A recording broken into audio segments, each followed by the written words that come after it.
పూరా లోకల్. నమస్తే, welcome to పూరా లోకల్. అయోధ్య రాముడి ఫోటోతో ప్రపంచంలోనే మొట్టమొదటి స్టాంపు విడుదలైంది. ఉత్తరప్రదేశ్ అయోధ్యలో రామమందిరంలో ప్రతిష్ఠించిన బాలరాముడి ఫోటోతో పోస్టల్ స్టాంపు వచ్చింది. ప్రపంచంలోనే తొలిసారిగా Lao People's Democratic Republic Lao పీడియర్ అనే దేశం ఈ స్టాంపు విడుదల చేసింది.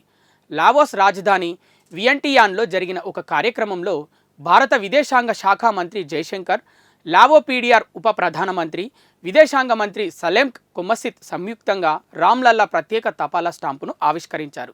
భారతదేశం లావో పీడియార్ మధ్య లోతైన నాగరికత, సాంస్కృతిక సంబంధాలకు ఇది నిదర్శనమని కేంద్ర మంత్రి జైశంకర్ ఈ సందర్భంగా అభిప్రాయపడ్డారు. లావోస్లోని భారత రాయబారి ప్రశాంత్ అగర్వాల్ కూడా ఈ కార్యక్రమంలో పాల్గొన్నారు. ఈ సందర్భంగా 2 ప్రత్యేకమైన స్టాంపులను విడుదల చేశారు. ఒకదానిపై ప్రముఖ బౌద్ధ క్షేత్రమైన లుయాంగ్ ప్రభాంగ్ లార్డ్ బుద్ధుడిని, రెండో దానిపై అయోధ్య శ్రీరామ్ లల్లా విగ్రహాన్ని ముద్రించారు. ఇవి ఇప్పటివరకున్న అప్డేట్స్. మరిన్ని అప్డేట్స్ కోసం చూస్తూనే ఉండండి పూరా local, your choice for local voice.